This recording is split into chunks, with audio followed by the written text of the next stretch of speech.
Welcome to session number 4 of unit 2. This is the last session for the unit number 2. Unformatted यानी undecorated.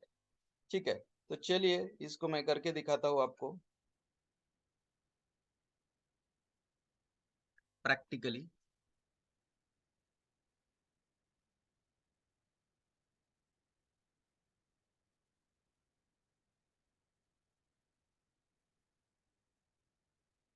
Is my screen visible? Please tell me orally.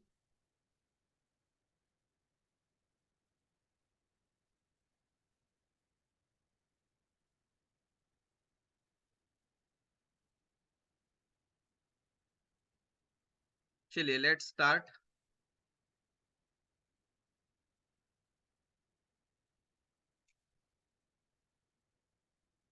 Now I will teach you character input output functions.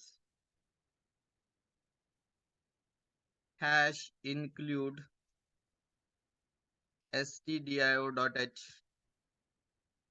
hash include conio.h, void main,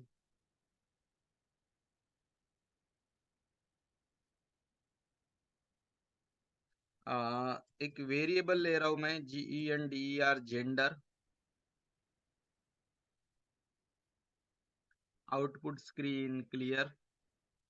अब मैं gender की value input लेता हूं char, sorry GENDER equal to get char, ये हो गया input. अब मैं प्रिंट करता हूं, लेकिन प्रिंट करने के पहले मैं न्यू लाइन पे चला जाता हूं थोड़ा, ताकि आउटपुट नेक्स्ट लाइन पे दिखे. अब मैं ये बैकस्लैश एन करना कंपलसरी नहीं था, लेकिन वो मैं नहीं करता था तो आउटपुट नेक्स्ट लाइन पे नहीं जाता था. फिर अभी मैं प्रिंट कर देता हूं जेंडर को. हो गया मेरा प्रोग्राम.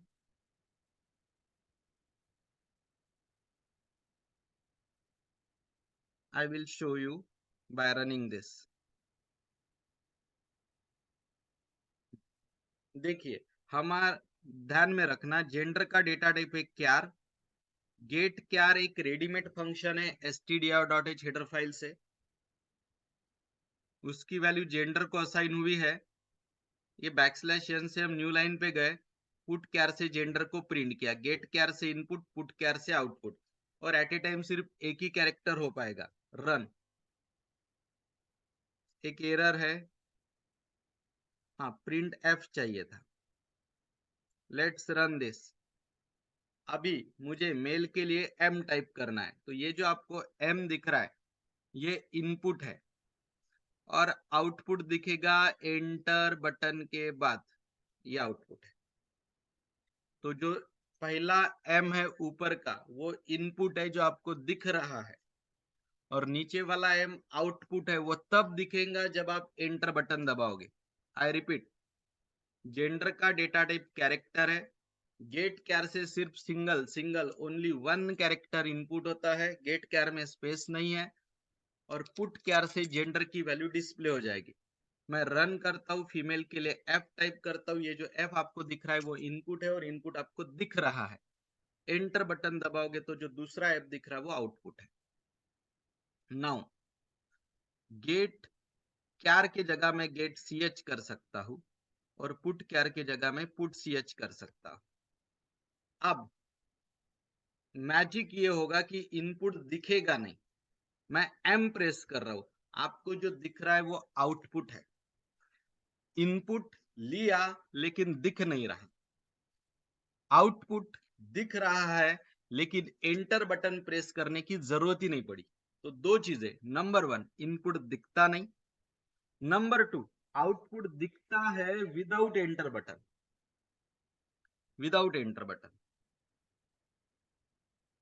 ठीक है. तो get ch single character input जो दिखेगा नहीं, put ch single character output without pressing enter button.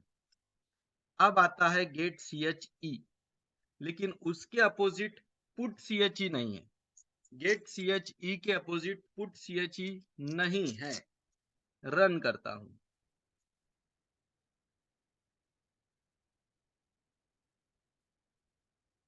अब मैंने जो टाइप किया, पहला f इनपुट है, दूसरा f आउटपुट है, इसका मतलब इनपुट दिख रहा है, लेकिन दोनों एक दूसरे को अटैच है, इसका मतलब मुझे एंटर बटन प्रेस करने की जरूरत ही नहीं पड़ी, डायरेक्ट आउटपुट आ गया। सो इनपुट दिख रहा है but no need of enter button, output direct दिख रहा है।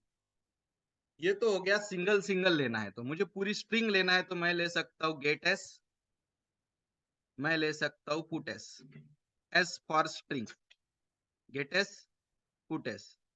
सिंटैक्स गलत हो गया गेट एस का, ये ऐसा चाहिए।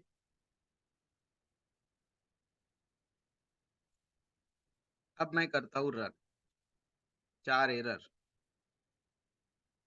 हाँ, गेट एस के केस में अब ये स्ट्रिंग लेना पड़ेगा। अब आप पूरा टाइप कर सकते, फीमेल, ऊपर इनपुट नीचे आउटपुट, मेल, ठीक है। और आप ब्लैंक स्पेस भी दे सकते, I am male, blank space is also allowed. So this is the case. चलिए एक्सप्लेन करता हूँ थ्योरी के थ्रू। तो get char single character input लेता है, मल्टीपल कैरेक्टर लेना है तो लूप में डाल के रिपीट करना पड़ेगा। इनपुट लेने के बाद एंटर बटन प्रेस करनी पड़ती है, ठीक है। ये सिंटैक्स है, ये एग्जाम्पल है। पुट क्यार,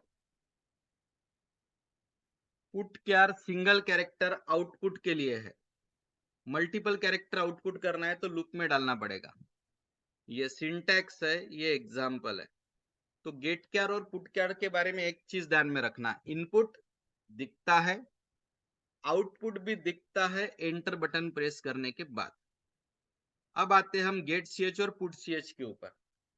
गेट ch में इनपुट दिखता नहीं है, इनपुट लिया जाता है लेकिन दिखता नहीं है, और आउटपुट देखने के लिए एंटर बटन की जरूरत नहीं है। नेक्स्ट आता है गेट ch e, यहाँ e का लॉन्ग फॉर्म इको है, इसमें इनपुट दिखता है बट आउटपुट के लिए एंटर बटन की जरूरत नहीं है। Get S put S string के लिए है, स्कैनएप से भी स्ट्रिंग ली जा सकती है लेकिन स्कैनएप से गेट एस अच्छा है। क्यों? क्योंकि स्कैनएप में ब्लैंक स्पेस अलाउड नहीं है। जब आप स्कैनएप की बात करते हो तो blank space is not allowed, scanf में ब्लैंक स्पेस अलाउड नहीं है। और गेट एस में ब्लैंक स्पेस वाली भी स्ट्रिंग चलती है, मैंने बोल्ड करके लिखा है। And put S is the output statement. अब हम चलते हैं कमेंट्स। कमेंट्स दो टाइप के होते हैं, ये जो कमेंट्स हम देते हैं these are of two types. कौन से दो टाइप आपको पता है? ये जो है ये तरीका, इसको बोलते हैं मल्टी लाइन कमेंट, और ये जो तरीका है इसको बोलते हैं सिंगल लाइन कमेंट। ये सिंगल लाइन कमेंट जो है वो लाइन के बीच में देना अलाउड नहीं है। मल्टी लाइन कमेंट ऐसे लाइन के बीच में भी दे सकते हैं, because you can start and and it. Comment क्यों लिखा जाता है? प्रोग्राम को एक्सप्लेन करने के लिए, डेट लिखने के लिए, ऑथर का नाम लिखने के लिए, स्टेटमेंट रीडेबल बनाने के लिए, प्रोग्राम अंडरस्टैंडेबल बनाने के लिए। ये कुछ डिफरेंसेस है सिंगल लाइन और मल्टी लाइन कमेंट के। ये थोड़ा उल्टा हो गया, इधर हेडिंग चाहिए था मल्टी लाइन कमेंट और इधर हेडिंग चाहिए था single line comment. Heading is flipped by mistake, this is multi line वाला and this is single line वाला, ठीक है। तो ये स्लैश स्टार स्टार स्लैश वाला मल्टी लाइन है, डबल स्लैश वाला सिंगल लाइन है। मल्टी लाइन को स्टार्टिंग एंडिंग दोनों सिंबल होते हैं, सिंगल लाइन को सिर्फ स्टार्टिंग होता है। सेंटेंस के बीच में लिखना है तो मल्टी लाइन अच्छा है, सेंटेंस के एंड में लिखना है तो सिंगल लाइन अच्छा है, एंड सो ऑन। अब हम चलते हैं symbolic constant. Symbolic constant topic आपके लिए बिल्कुल भी नया नहीं है, it is the familiar topic for you. आप सिंबॉलिक कांस्टेंट का यूज करके आपने ऐसे पाई बहुत बार डिक्लेयर किया है, हैश डिफाइन पाई 3.14 लाइक, हैश डिफाइन पाई 3.14, ये सिंबॉलिक कांस्टेंट है। इसमें हैश डिफाइन को बोला जाता है प्री प्रोसेसर डायरेक्टिव, पाई को बोला जाता है सिंबॉलिक नेम, और इसको बोला जाता है कांस्टेंट। सिंबॉलिक कांस्टेंट को ही कांस्टेंट आइडेंटिफायर या नेम कांस्टेंट के नाम से जाना जाता है। इसके कुछ रूल है। ये जो सिंबॉलिक नेम है ये हमेशा कैपिटल में लिखना चाहिए, हैश डिफाइन नाम का प्री प्रोसेसर डायरेक्टिव यूज होना चाहिए, ये वैल्यू कांस्टेंट होनी चाहिए, एंड में सेमीकोलन नहीं होना चाहिए, यहाँ डेटा टाइप नहीं होना चाहिए, ये सब रूल है। सिंबॉलिक कांस्टेंट यूज करने के कुछ एडवांटेजेस है, प्रोग्राम को मॉडिफाई करना इजी हो जाता है, प्रोग्राम की अंडरस्टैंडेबिलिटी भी इजी हो जाती है। Last topic, type conversion. Type conversion का मतलब होता है एक डेटा टाइप का कन्वर्शन दूसरे डेटा टाइप में करना अपने जरूरत के हिसाब से, that is called type conversion.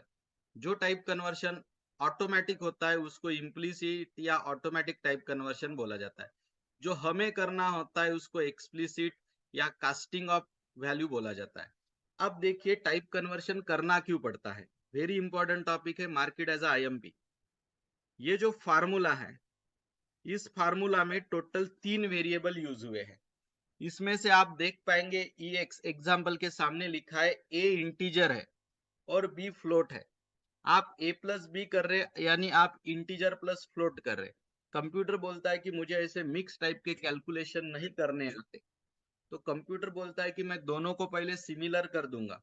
तो दोनों को सिमिलर करना है तो अब दोनों को इंटीजर करना कि दोनों को फ्लोट करना। तो रूल ये बोलता है और ये डायग्राम भी ये दिखा रही है कि छोटे डेटा टाइप को बड़े में कन्वर्ट करो। इंटीजर को 2 बाइट लगता है और फ्लोट को 4 बाइट। तो आप एक काम करो, फिर ये इंटीजर को ही फ्लोट बना लो, इसको ही 4 बाइट कर दो। कभी भी ध्यान में रखना, अगर डेटा टाइप अलग है, एक इंटीजर एक फ्लोट है, दोनों को सेम करने के लिए आपको किसी एक को दूसरे में कन्वर्ट करना पड़ेगा।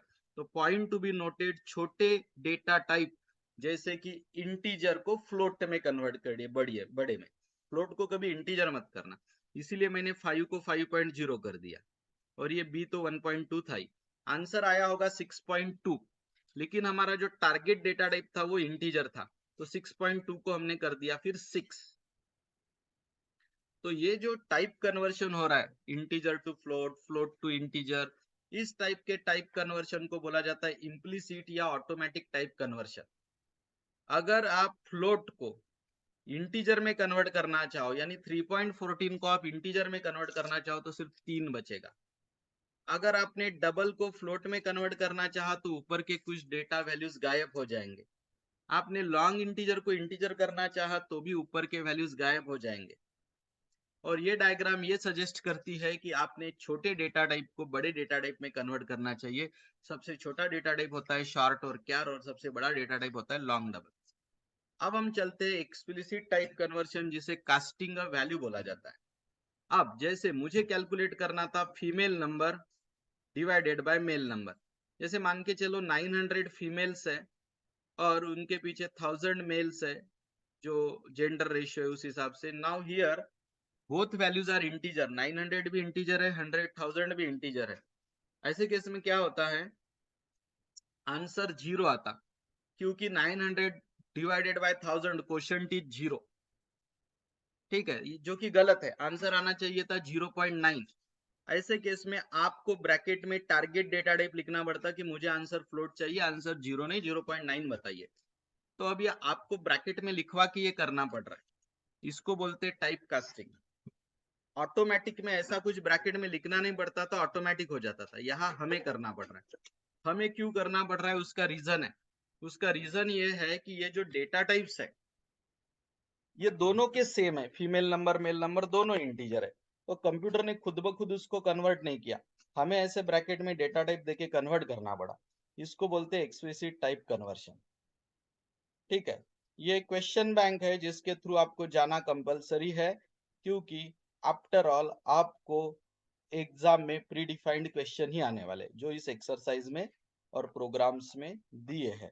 और सबसे आखिरी एक आस्की वैल्यू का टेबल दिया है, उसके तरफ भी आपको ध्यान देना है। इसमें ध्यान में रखना, कैपिटल ए की आस्की वैल्यू 65 होती है, फिर वो बी सी डी बढ़ते बढ़ते जाती है, जेड की 90 रहती है। स्मॉल ए की आस्की वैल्यू शुरू होती है 97 और स्मॉल जेड रहता है 122। ये सब आपको ध्यान में रखना है। Here unit number 1 revision is over. Unit number 2 का क्वेश्चन बैंक हम कल लेंगे। Thank you.